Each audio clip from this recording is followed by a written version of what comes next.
Well, it all started when I was a toddler up until about the age of 4. I was kept in a room that was made, it was just like a 5x8 room with wooden floors, wooden walls. I was made to pretty much stay in that room the entirety of the day. I wouldn't be allowed out. There was this one evening my parents were asleep. I don't know what made me do it, but I did it. In the middle of the night, I climbed over. I was able to crawl out or climb out, came out on the other side.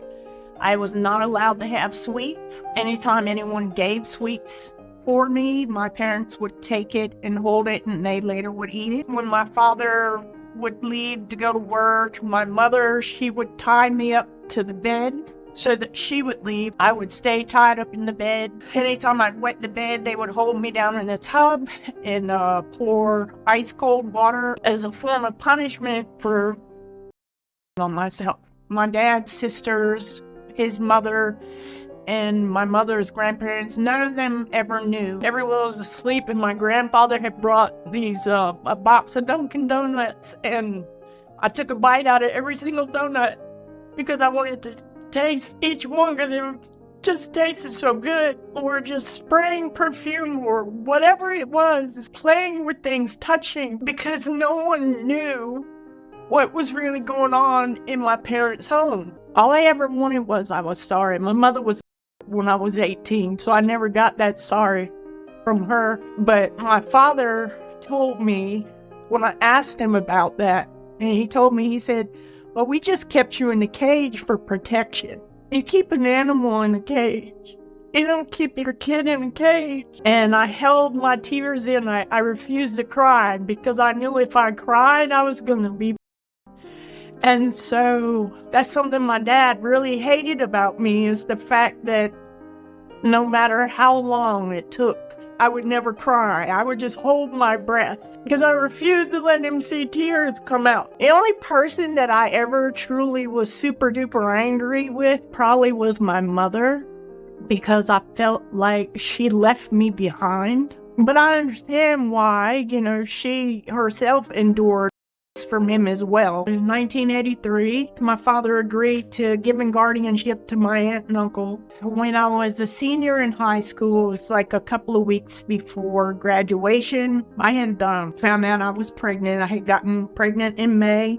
I was in a relationship with a person of color, and it was 2 weeks before graduation, and my aunt was making my graduation dress, and she had done, a second thing of measurements, but she also noticed I was sleeping, I was agitated, or just being isolated. She noticed some change she knew, and I'll never forget that morning when I was walking out to leave to go to school. She said, Melissa, are you pregnant?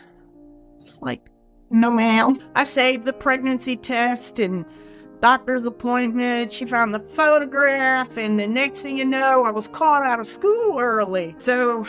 But it wasn't just her in the car, it was her and my uncle. And before we could leave the school parking lot, she said, are you pregnant? I asked you this already. You're full of yes, I'm pregnant. They went around and they told all their neighbors that I had become pregnant by a black man. I was going to have a black child. Made me call all of my relatives, my grandparents, my dad. I packed a little bag and I wrote a little letter, and I told them, I'm sorry for hurting you. I thank you for everything you did. And made my way to my daughter's father's home. Nobody answered. Turned the knob, it opened. And his father is standing at the end of the hallway with in his underwear, and he was like, who hell are you? And what are you here for? Or something to that effect. And I said, well, I'm here for so-and-so. And he's like, I should have known. He's over there. Needless to say, he was not very helpful. I get on the phone, and the next door neighbor had this friend. I had told him everything, and he said, well, you just stay there, get your whatever belongings you have, see if she's got any money. I need some gas money. And he was coming. I thought he was coming to save me. He started riding around in Atlanta, and there was this one street that a long time ago is called Auburn Avenue. It's still there, but back then it was a very well-known area where were. But I didn't know that because I didn't live anywhere near Atlanta. And he explained, "Is this what you'll do?" He started talking to me and telling me, all you're going to do is you're going to walk down the sidewalk. And someone's going to come up to you and they're going to ask you questions. They're going to offer you money to do things. Said, "Don't worry, I'm going to follow you. I'll take care of you. You're going to be all right." I get out and I start walking. Yep, just like he said, they pull up and they'd ask if you want to date. To me, dating was you went to the movie theater, they took you somewhere or whatever, blah, blah, blah. Oh, this is easy, And that's in my mind. That's where I'm thinking. And so I get in the car. Well, this man didn't like where we were. And, he said he wanted to go somewhere else. So he took me to this other little driveway, and at that point, that was the first time I'd ever been. He held something to my neck that felt like a knife and told me what he was going to do. And he had the nerve to drop me back off to the parking lot once he was done. Not that it gets easier, it's just it becomes a part of life. Because now you're in survival mode. Now it's about how do I keep myself alive and how do I escape? Because every bit of money that I make, because he follows me everywhere, he gets all of my money. I gave birth to her when I was in jail. I was locked up. I was in labor with her for 3 days, and they would transport me back and forth to the hospital from the jail, ride around with my hands handcuffed and in labor, and they handcuff you to your bed, and I gave birth to her in handcuffs. She needed to stay with her grandmother because I was in jail. So that was the first time I had seen her father, as he came up to sign the birth certificate, and he took her home with them. That's when he introduced me to. And that's one of their ways of getting you stuck. You don't know what to do, and then you become addicted. You're not allowed to without a. And this one was a very famous one. His name was. That was his street name. I ended up getting in his car. I came up with this thing of trying to figure out how to keep myself from being one of those victims of his. So I don't know, I came up with this story that my granddad, he had this trust fund set up for me. But once I turned like the age of 25, because at that time I wasn't 25, that I would get a hold of this trust fund. He wanted to take and more or less, it is. Because me and another girl were told we're going to get in the car. Next thing you know, we don't know anything. We haven't taken any belongings, nothing. We're just told to get in the car. And we're flying down, riding, and they're riding. And she knows, the girl, because she's been with him. And she was like, I want out, and she just started fussing and going and saying, I was like, just be quiet, please, just be quiet. Just be quiet, because I just didn't want to ride in the trunk. We get up to D.C. D.C. wasn't what they wanted, and I ended up in New Jersey. I was in the middle, and all these surrounded.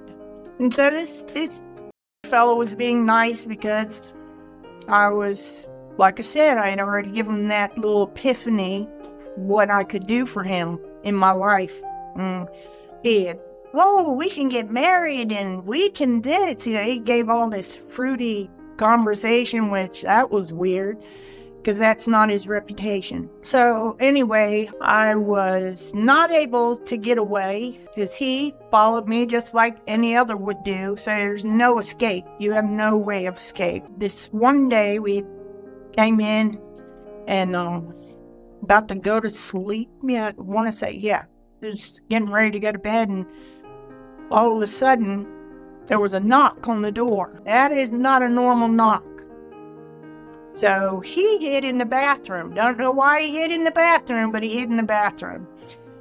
So I went and I looked through the peephole, and I saw on both sides of the peephole. And they were like, Melissa, open the door.